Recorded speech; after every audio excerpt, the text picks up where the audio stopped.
The views and opinions expressed by the hosts do not state or reflect those of the company and its management. Any assumptions, views, and insinuations made by the hosts or guests do not reflect those of the show, the management, and the network. Listener discretion is advised. Warning. This podcast contains spoilers.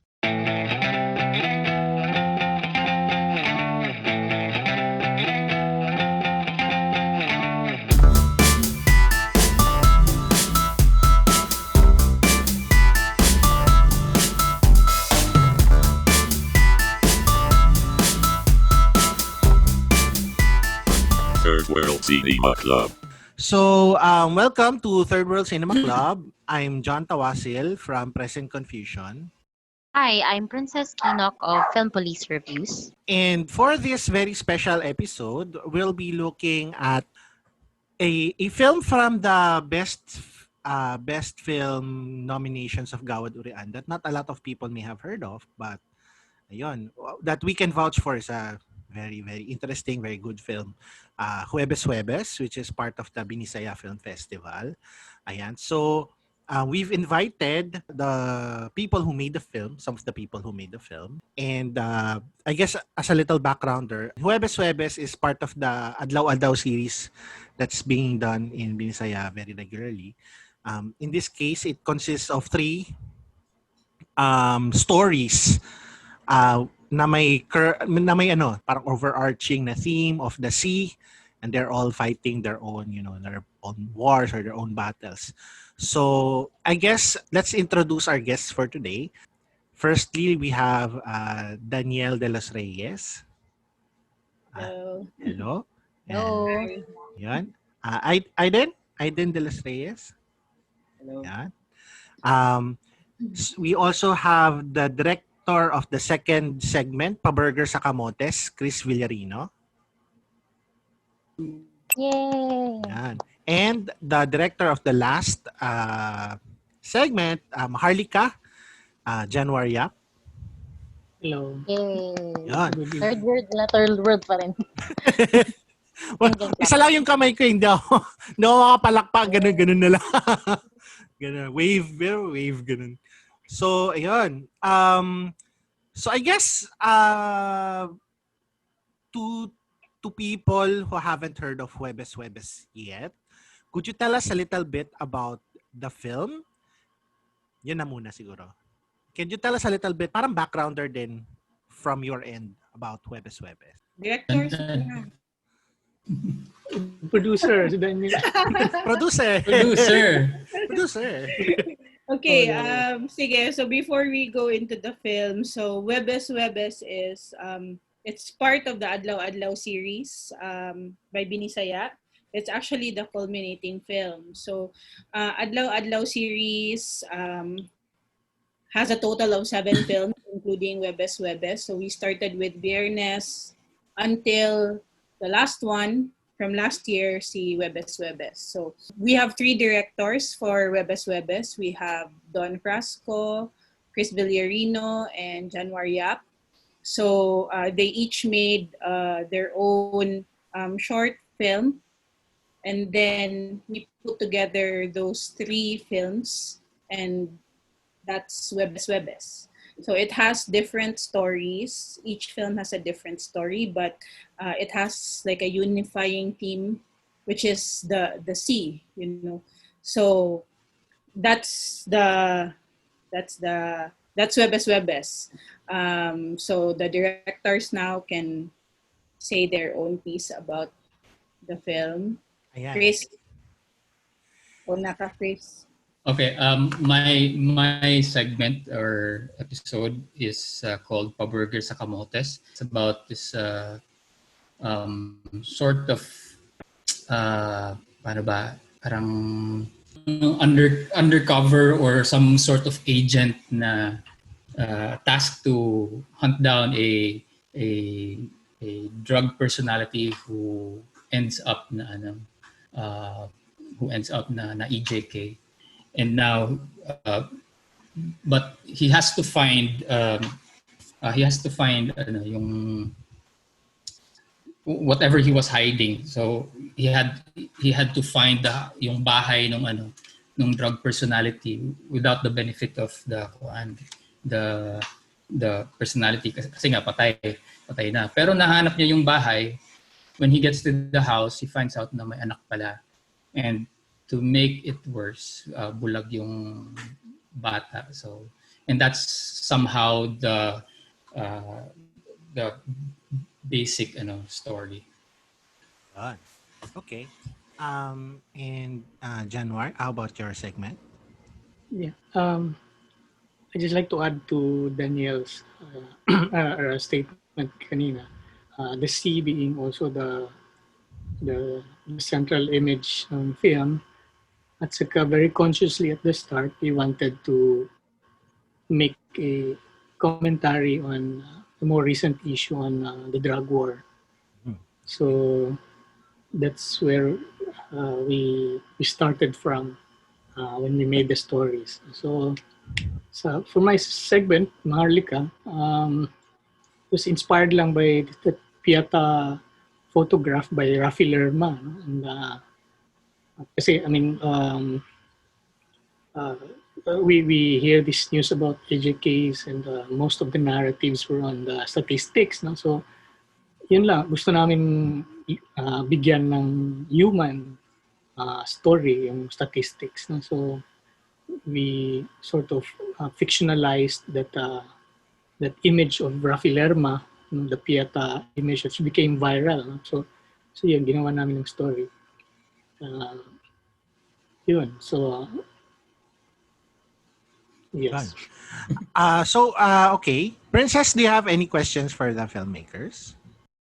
Well, first of all, siguro kung pipili ako ng favorite kong segment, yung una is yung sa Maharlika kasi hindi mo first time, pero parang very refreshing to see a Visayan film na may tula. Not sure kung may na-encounter na ako before, pero ito kasi nag-resonate yung sa poems and yung political aspect din niya. So I was very surprised na, okay, hango pala siya dun sa Pieta na picture.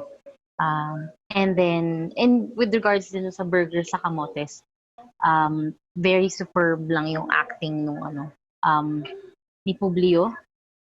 I just want to commend yung casting doon na ang galing-galing.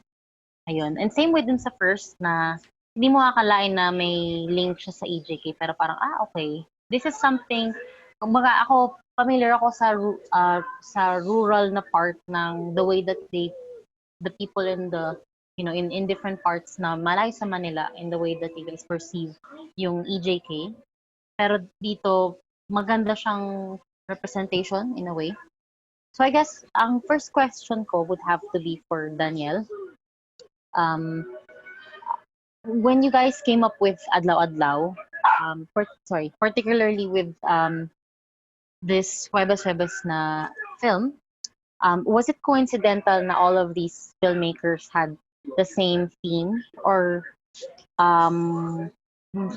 did it already come up as an idea na okay, for Huebas dapat it's about something social, a social commentary. It should have a similar theme, which is about the sea. Ganun. Was that like a conscious na concept, or did it just came about nung nagawa na yung films with the filmmaker? It's a conscious concept. They actually talked about it before they started shooting. The Adlaw Adlaw series, it's planned kasi yan eh. For the other films in the series, they always had 7 directors. They always had like 7 directors per film. It was only with Huebas that we scaled down the number of directors to 3. Kasi we thought na, okay, so it's gonna be the culminating film for the series. Let's make this big. Let's choose directors that are already known in their, who already have a name. And we were able to, Don was generous enough to lend us his equipment, his camera, the Alexa for the film. So in a way, this is it's a little bit more special.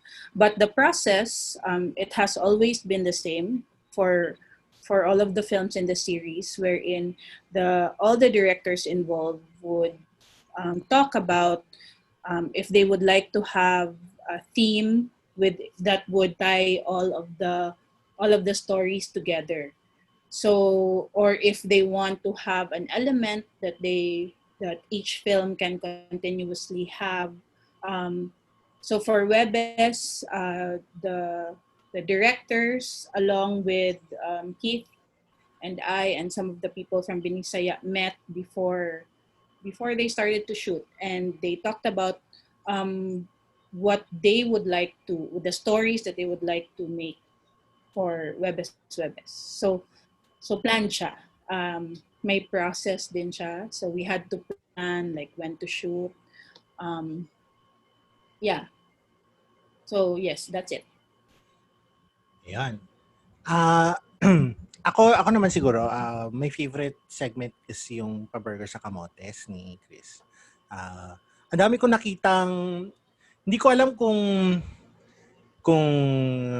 nagkataon lang ba or may parang callback siya to other films that I've seen recently then.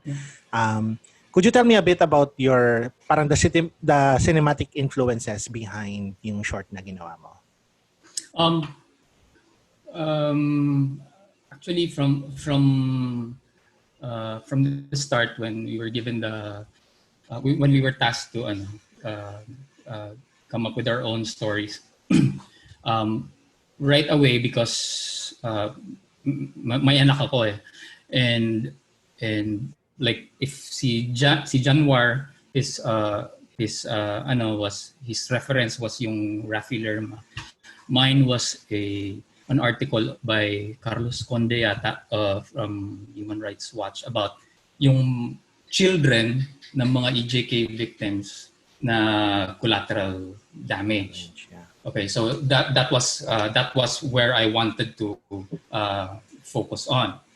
Kasi it's something that I think we can agree on, whether whichever side you are in the political line.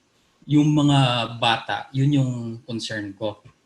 And so I always had this idea before, which was based sa Happy Times Hotel ni Zhang Yimou. I don't know if you've seen that. You've probably seen that, but there's a big part sa Pa-Burger na I really stole from Happy Times, and then there was also that scene. I remember a scene from Love Diaz Evolution ng Pamilyang Pilipino. You know, where yung mother character, kasi umalis lahat yung mga anak niya, tapos yung, if I remember correctly, yung asawa niya, tapos parang gumagabi na, so she walked to some like corner sa farm ba yun or whatever, and she waited there, and tayo naman, the audience were forced to wait with her for like 6 minutes because it was a 10-hour film, right? And you had to wait for, and plus also the mother was blind, bulag din siya. And so those two sort of, I kind of stole those, and then I added my own, so from yung Happy Times, instead na yung male character was paano ba? Ginawa kong hitman or some sort of agent. And so that became the basis. Those two. And then there's another one was I forget to mention was Leon the Professional, something like that. Yeah, okay. So parang ganun. Interesting. Nakuha ko na ko din yung yung Happy Times ni Zhang Yimou. Also yung part na, well, I guess minor spoilers, yung naghiwalay ng landas si Publio tsaka si yung bata. Reminds me a lot of the ending of Akira Kurosawa's Ran. Di ba may iwanan din doon? Tapos the last like frames of that film is parang the blind na kapatid who is wandering the ruins of the castle alone na walang gabay. You know what? Nakalimutan ko na yan. Diba? Wala. Dapat naging reference ko rin yan. Nakalimutan ko na yan. Pero interesting din in the context of what you said na it's it's about yung mga orphan children ng EJKs. Parang wala nang gumagabay sa kanila. And then there's this element na itong agent na ito is he's trying to live a life na hindi sa kanya na by going to his life yun, mga people living invisibly in the houses of others or nakikialam sa bahay ng iba, which is I think parang dagdag na thematic layer yun. And it also I've seen mga films din na evoke that kind of very different films pero parang yung concept na nanghihimasok sila sa bahay ng iba nang walang pahintulot. Diba? Like for example, yung Three Iron ni Kim Ki-duk, ganyan.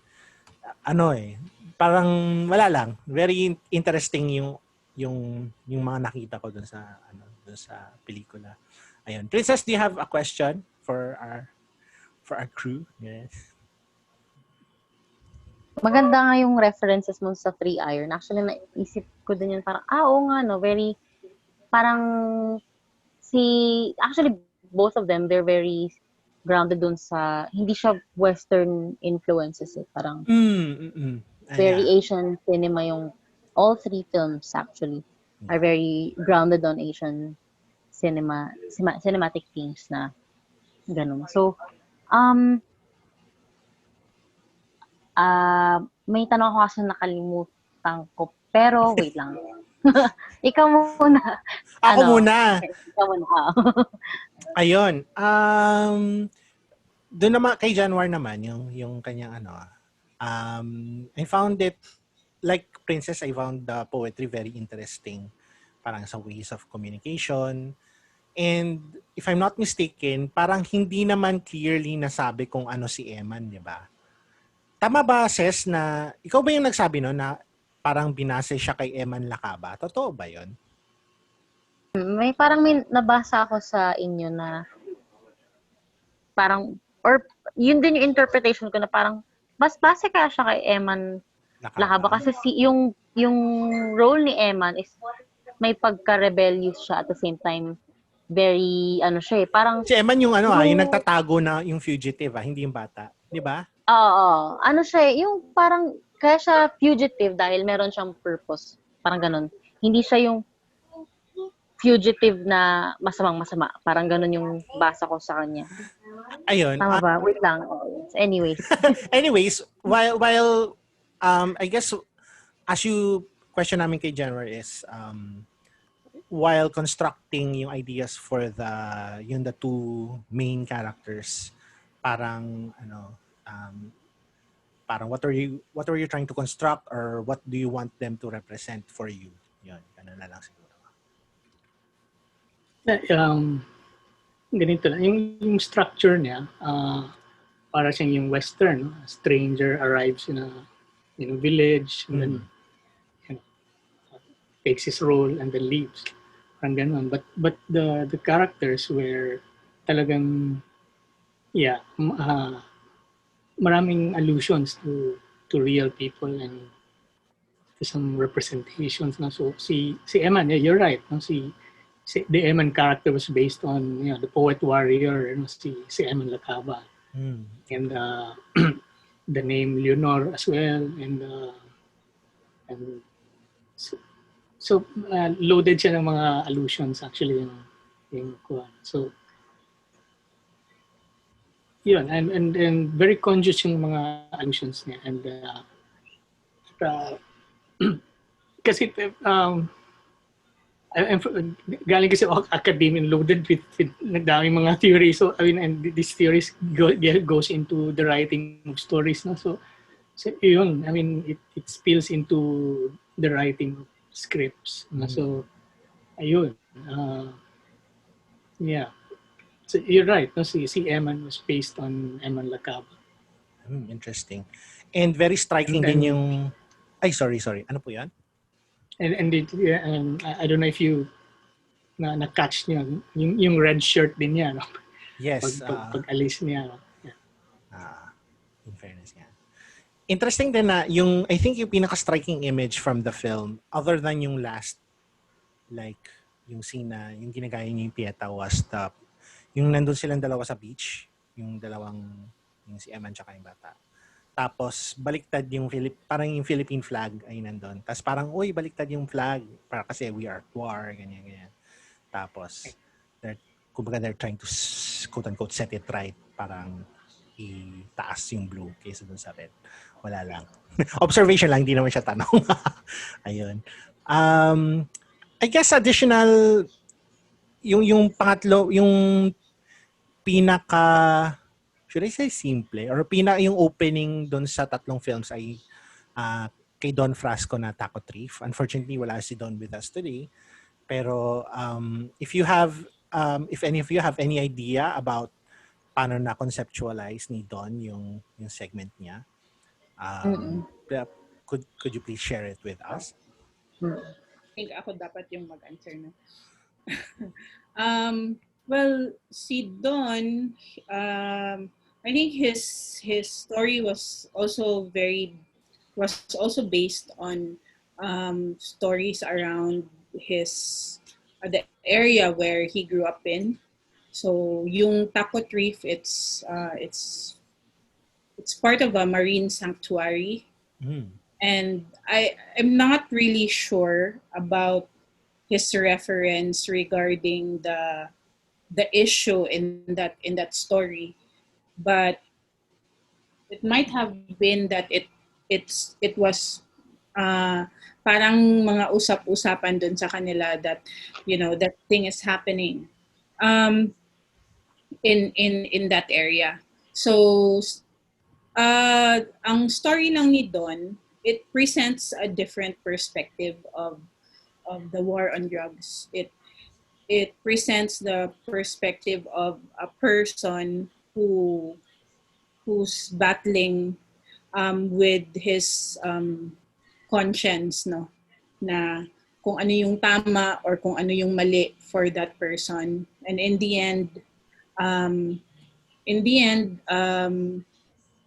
in his quest to do what's right, he ended up doing something that's quite the opposite of what he hoped himself to become. So, ganun yung story ni Don. Yeah.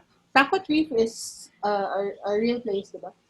It's a real place in Liloan. Yeah, in his place. So, seaside town din siya and may marine sanctuary siya. So, ganun. We have a question here from one of our members na hindi nakapunta. This is from Rafi. Ang tanong niya is a more of a general question. Since Huwebes Huwebes is part of the Adlaw Adlaw series, it being the last installment specifically, how necessary is it to watch the other films in the installment? In the series, siguro, ang sabihin niya. The other films in the series.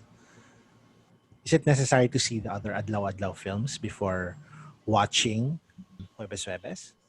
Hindi naman siya necessary, pero for me, because of the uniqueness of the concept, it would be nice if people would get to watch all the other films in the series. Kasi ang daming directors eh. It's seven directors dun sa 6 na films na dumaan. 7 directors per film. So that's 7 times 6. And it always features a different bunch. And all of these directors have their own unique style. They have their own stories. So parang ang dami mong mamimiss kung hindi mo siya mapapanood. I'm not sure if we're gonna do it, but we were actually talking about a retrospective of all the Adlaw Adlaw films. Hindi ko lang alam if we're gonna do it during the Binisaya Film Festival or kung kailan man. But yes, I'm actually glad that Huwebes Huwebes gained this level of popularity because it piqued the interest of people towards the other films in the series. So, iba-iba siya. May series na mga bata, yung mga directors, may the very first film in the series was headlined by Christian Linaban, Remton Suazola, and then si Aiden, then who? Keith Delihero. He was also part of Biernes, Bambi Beltran. So a lot of interesting local directors directors from the regions have actually participated in one of the, in any of the films in the Adlaw Adlaw series. Yeah. So hindi siya kailangang panoorin dahil connected yung lahat ng films, pero for me kailangan siya panoorin dahil interesting siya and it's unique. Ayun. I guess follow-up question din dyan is, well, not really follow-up, pero sunod na question is, what were your reactions to being nominated for Gawad Urian? You were nominated for Best Screenplay, Best Cinematography, and of course, Best Film. So, ano reactions niyo to getting nominated? Ako totally surprised. Kasi tingnan mo yung lineup, wow. So totally unexpected. It's nice. It's nice to be. It's such an honor to be listed among those films. Danielle, do you have anything to say about it? January muna. January.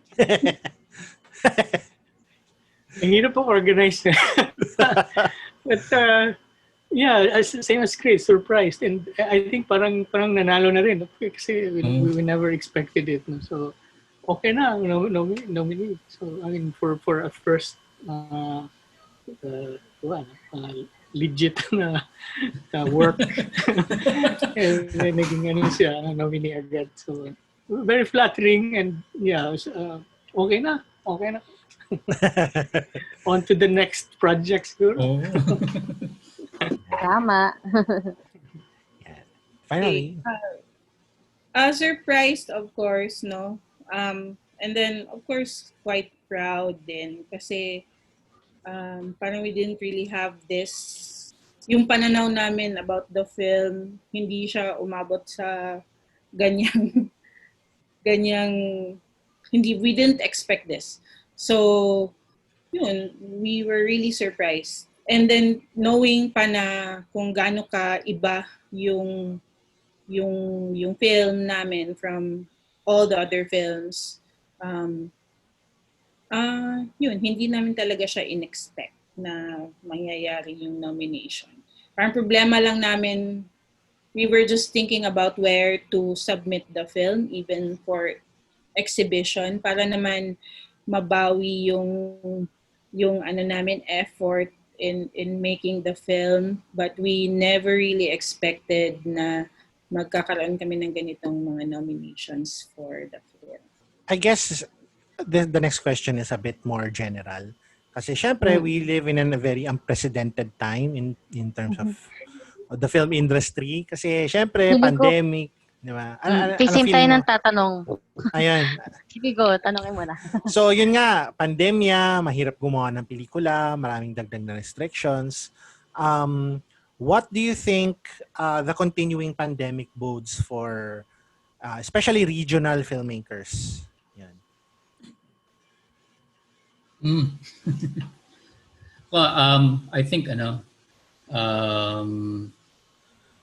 kasi ngayon yung mga film festivals, kasi festival season ngayon, di ba? And there are still films. Kasi nakausap ko si Ruel Antipuesto. His concern was next year may material pa kaya, may films pa kaya yung mga festivals. Kasi may nakakapag-shoot ba ngayon? That's the question.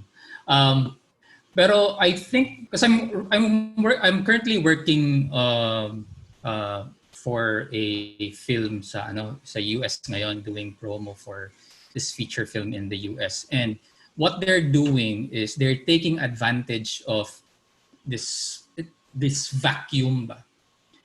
Although nakapag-shoot sila, natapos nilang film before the pandemic, but they're taking advantage of the kasi yung mga studios, they're afraid to release their films. So ngayon, they take advantage sila, release sila ng film nila kahit ganito. So one of the things na parang naging uso ngayon sa Hollywood is drive-in theaters. So they were able to take advantage of that. And so what I'm trying to say is, ang nangyari, yung film na namin, nag number 2 sa box office. Wow. Okay? And in any other time, this would probably not happen for a film of that scale kasi low budget lang siya. So I think what will happen for our local film industry is, with just a little bit of creativity, I think tayo mga regional filmmakers, kasi we're like kami ni Januar, we're DIY filmmakers, right? And I think with just a little bit of creativity, maybe there's a way na we can still make a film. Like I like small films. That's why Paburger is just 2 characters, right? And I keep thinking of a film na I can shoot na maybe 1 character lang, and maybe the COVID-19, the pandemic is the quarantine is a good motivation for that, and maybe with that, thinking like that, we can still make films, and then maybe next festival season, because no one else has been able to make a film, baka sa'yo pa yung sa regional cinema lalabas yung mga films for that time. So I think I'm optimistic na, I mean, I'm not saying na I'm may ginagawa ako, but maybe someone out there is making something that by this time next year, yun yung pag-uusapan natin. Oh, ginawa niya yung full length siya tapos naka-quarantine, and we'd all be, I think that can happen. It's not far-fetched. Yeah. Any more? Any more? How about Yan, from the producers, ano naman? And naman, Daniel. I think this time, parang pwede siyang maging opportunity for people to release their creativity in a way na, alam mo yung parang pag nagigipit ka, that's when you're able to really come up with a lot of innovative ideas, crazy storylines just to satisfy or to be able to create something. So I know there are a lot of limitations, pero actually for regional cinema, hindi ko alam kung okay ba na sabihin ko, pero yung focus kasi nung the policing of the yung process that we need to follow in terms of production, parang it's too focused on Manila, and it's yung guidelines, it's very centric dun sa big productions. Yeah. So for the smaller productions, hindi naman sa hindi siya applicable, but I think we are able to move more here compared to the bigger ones. So nakakagawa pa naman kami ng projects, no? We do have projects that are ongoing, and siguro with all the limitations, maaaring hindi natin alam, maaaring makagawa pa tayo ng something na hindi natin ini-expect na lalabas dahil nga sa paggipit ang tao, he or she will be able to come up with something that would seem impossible. Pero yes, I believe makakagawa pa naman ng it's an opportunity for a lot of people siguro to come up with stories. And what's happening in our world today, that's a story in itself. I mean, it has happened before, but siguro sa atin who are alive right now, parang this is something new. This is a big story for us. So yes, I believe a lot of stories can come out from this, what's happening now. Yeah, I agree. Kasi yun nga, sabi Can I add something? Yeah, sure, Januar, please. Yeah, parang at no other time no, na nakikita ko na yung mainstream films, independent films, regional films are sharing the same platform no, in this respite during the pandemic. So para siyang kind of reset and tama yung NCCA chair na sinabi niya no, it's high time for independent smaller productions to build an audience around this time. Kasi basically we have the same playing field, no platform with even the mainstream productions no at this time. So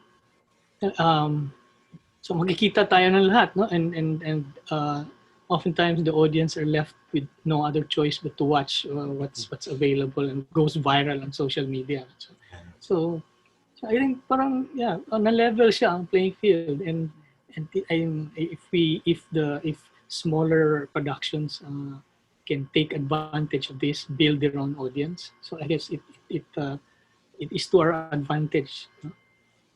Yeah, I agree. Kasi parang yung before the big studios had control over the theater chains or the theaters. They can book all of the theaters para ipalabas yung pelikula nila, while independent outfits have problems with distribution. They have problems with booking theaters. Pero here in the online space, the playing field is level. Tama nga si Januar doon. And so yun, I hope mas marami pang ma-discover.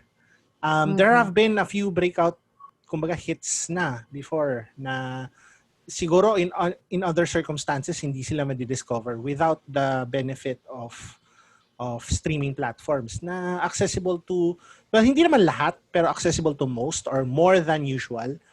Kasi additionally, dagdag ko lang doon sa sinabi ni Januar, people are staying at home more and people have more opportunities to watch films during downtime.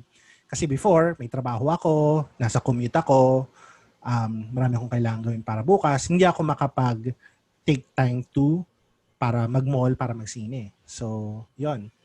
And additionally, dun sa sinabi nila Daniel kanina, yun nga, that's right, restriction breeds creativity, di ba? So, marami ng paglalaro sa form kahit na zoom lang, di ba? Ang dami ng variations sa how you shoot something online. So I hope there are more things like that in the future. Pero yun nga, this will be a very different parang time going forward. Princess, do you have please, do you have any questions? Just to add that for our listeners na first time siguro makakanood ng Binisaya films, ganun. It's good that you guys pointed out yung sa DIY na filmmaking kasi I believe na si Binisaya had started was one of the pioneers of the DIY filmmaking ever since. And tama si Januar na yun nga, everyone is already sharing the same platform na dati, parang kung isipin mo, Binisaya does not have that kind of problem in terms of launching the festival online kasi parang dati nyo pa kasi yung ginagawa. So, and actually, just to share din, kasi minsan nag-work ako sa prod and I was trying to look for jobs here in Manila for the time being na pandemic, ganyan. Tapos, it's strange kasi, people here in Manila, they're kind of on a reset hindi rin nila alam kung saan mag-start. Kasi the stories that they're trying to pitch are more on the BL side since yun yung trend, di ba? That's starting from Thai, ganyan. So, Yun yung market ngayon eh, yung demand ng market eh. oo, machika lang natin.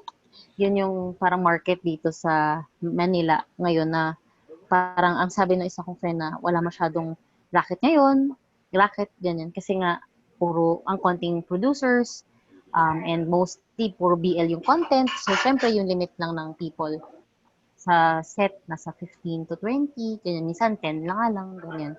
Or commercials, ganyan. So, since na-mention niyo kanina ni Daniel, yung sa restrictions, hindi kayo masyadong limited, ganyan. In preparation of the next few films, ganyan, what kind of tips can you provide to upcoming or aspiring filmmakers or producers in the event that they do want to pursue low budget films first or independent cinema first? Anong klaseng tips or advice that anyone in the floor could actually share? Mga tips and tricks, ganyan. I'll go first. Actually, iibahin ko yung sinabi ko. Siguro we are able, yung difference, the reason why we are still able to go on is probably because yung productions here are hindi naman yung parang malaki yung difference. Kasi small scale lang naman talaga yung mga productions namin dito compared to, of course, what's happening in Manila, no? So parang hindi malaki yung pagbabago or yung adjustment, hindi naman ganyan, hindi masyadong malaki.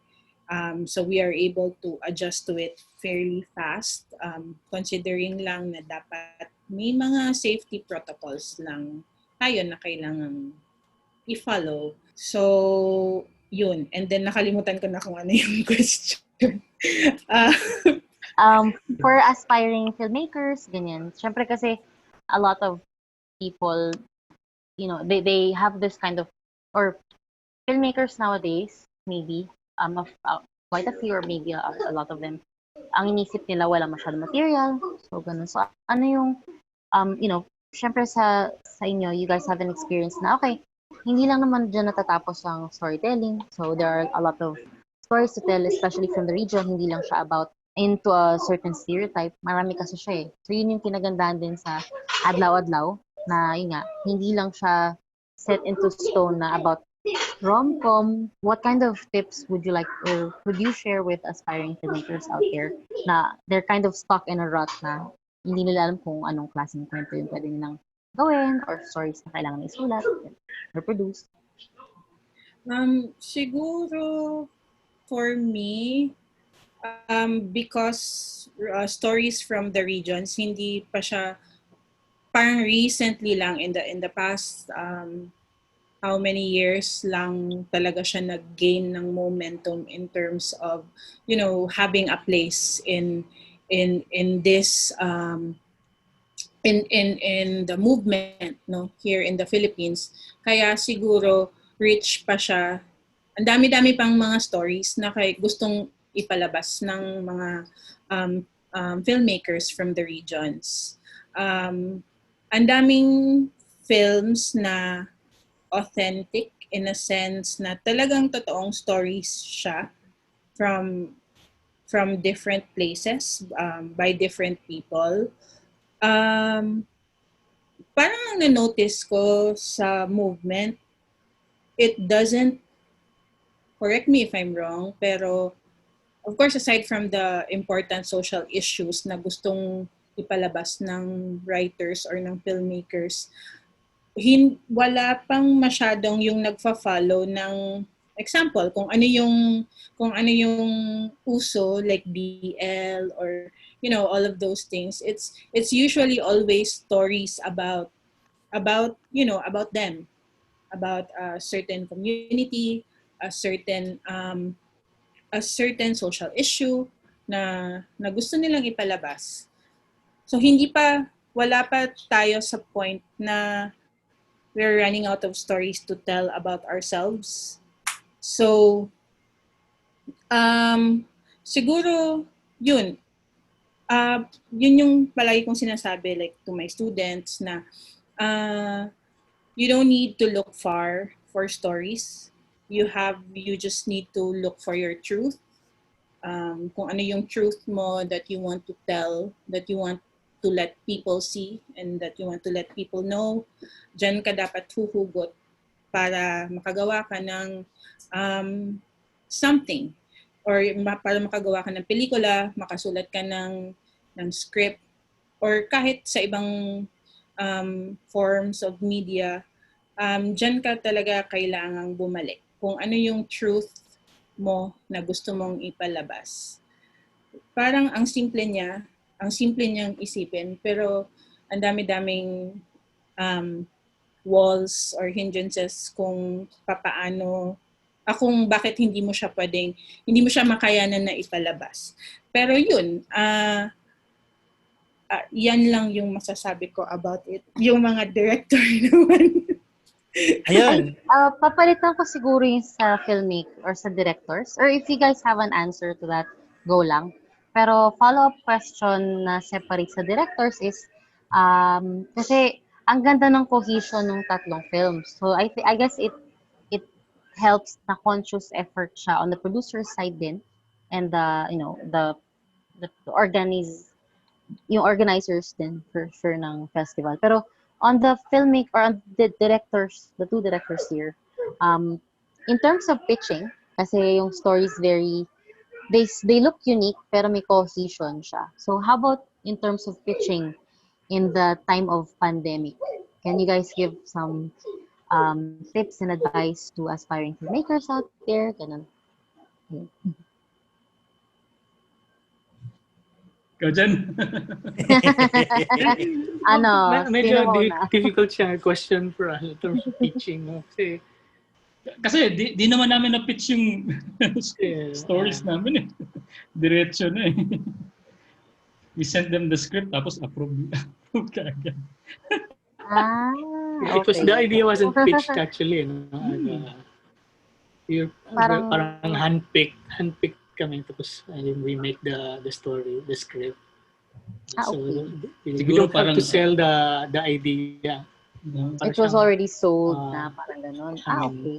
Parang may siguro parang may lang, nag-align lang siguro talaga yung namin. Yung ideas ninyong Plus yung yung pag-order nung stories ng tatlo, yung nauna yung Taco Tree, then yung Pa-Burger, tapos yung Maharlika. I think it helps structure the emotion. I think that's what the order did. So and tapos yung ongoing na themes of water, kasi sa Taco Thrift you see a lot of water, and Maharlika you see a lot of water. Sa Pa-Burger you only see it on yung sa mobile phone. So parang nandun pa rin yung yung water na element, pero mas siya kasi deep in the island, longing for the water. So parang island din. Ito facing this side, then in the middle. So somehow parang parang baka coincidence lang or nag-align lang talaga.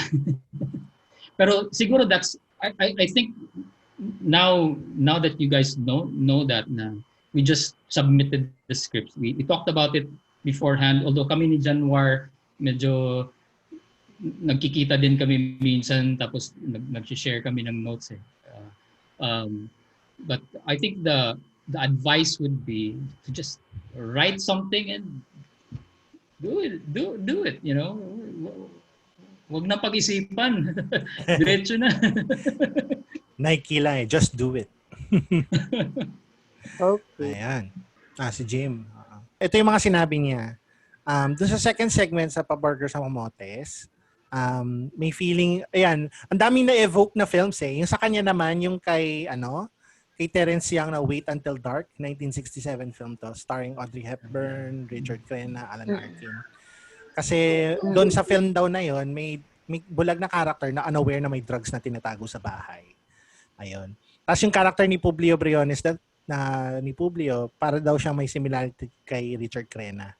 So, una po purely business, tapos para may unexpected na humanity na nangyari. Sana siya yung na-nominate for Best Supporting Actor, pero okay lang naman din kung si ano yung na-nominate. I think may actor from Webes, from Taco Thief yata yung na-nominate.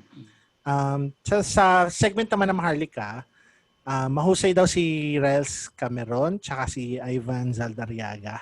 Para siyang yung film na Respeto, pero walang rap, para poems. Ganun.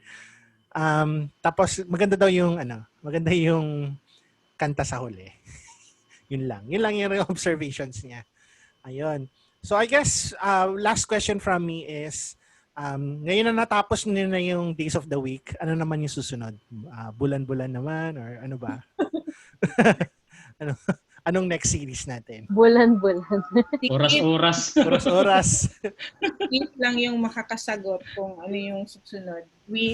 Actually, hindi pa namin alam kung ano ipapalit namin. And at the end of the series, we actually I realized na ang laki pala ng role na na-play ni Adlaw sa Binisaya Film Festival. Before it was, I believe, kasi wala naman ako sa start when they started with the Adlaw series now, but it was part performance, part filler somehow. Parang it was a chance for filmmakers here to showcase what they had. And fun siya. Fun.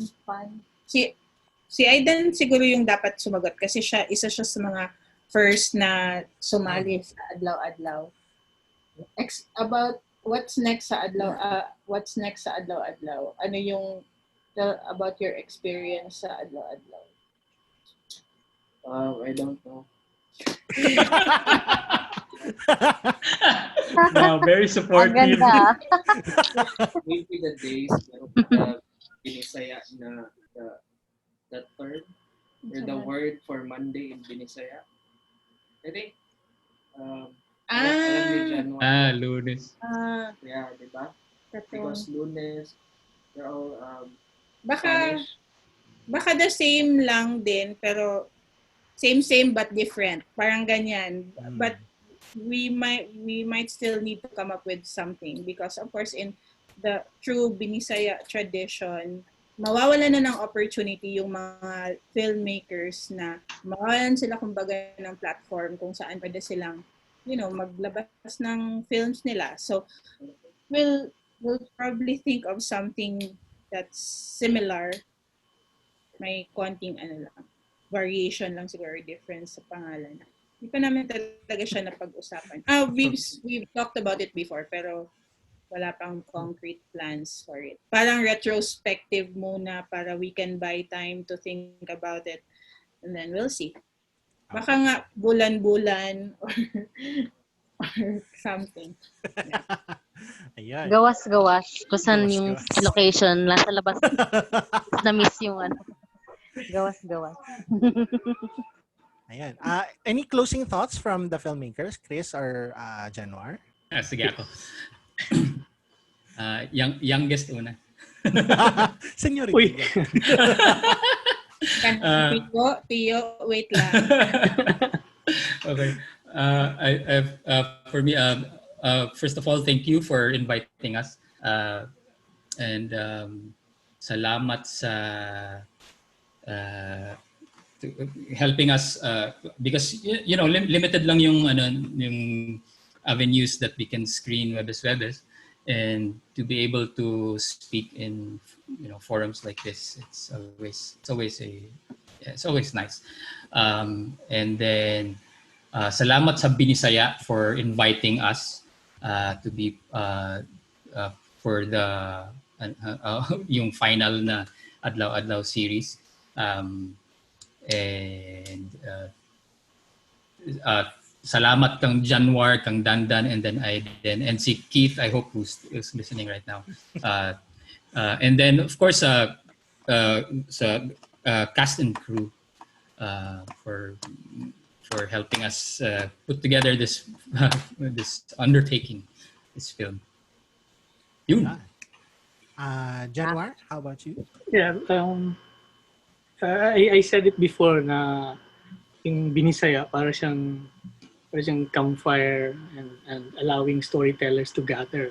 And it's a very successful campfire to have completed 7 years of nurturing young filmmakers.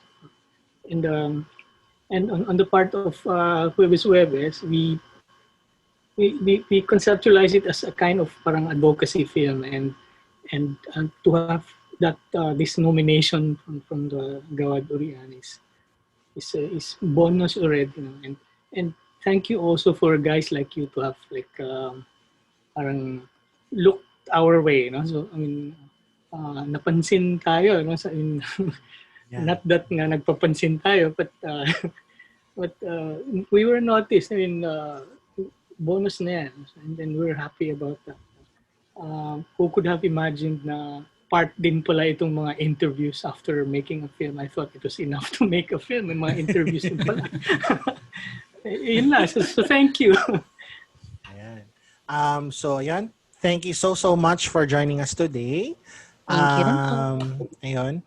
I guess ito din for for viewers out there. Where or how can they hope to watch Huwebes Huwebes? Huwebes Huwebes will be screening in the Activista Film Festival. I believe it would be on September 24. Okay. So Activista will run from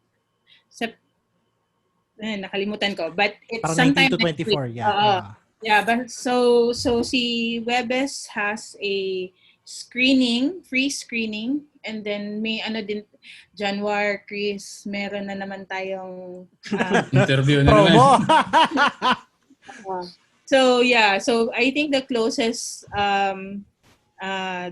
event na pwedeng makatch ng mga tao na hindi pa nakakapanood ng Huwebes Huwebes would be during the Activista Film Festival. So yes. And then there's another festival, I forgot the name, pero parang Mindanao siya na film festival, but they postponed the festival for now kasi medyo mahirap yung situation nila.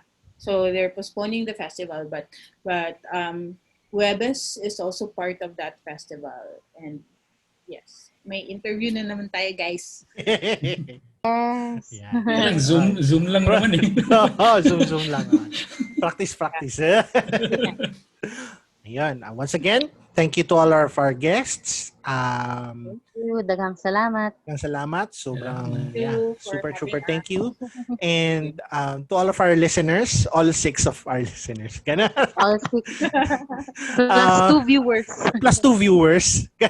Ganun. We will see you guys next time. Ayan. So, bye-bye. Bye. This show is produced by Cutprint Podcast Network. Executive Producer Patsy Ferrer. Head of Business Development KL Carpio. Creative Director Christine Alido. Podcast and Social Media Manager Mia Escondo. Sound Engineer Erica Santo Tomas. To advertise, email us at podcast@cutprintproductions.com. Third World Cinema Club.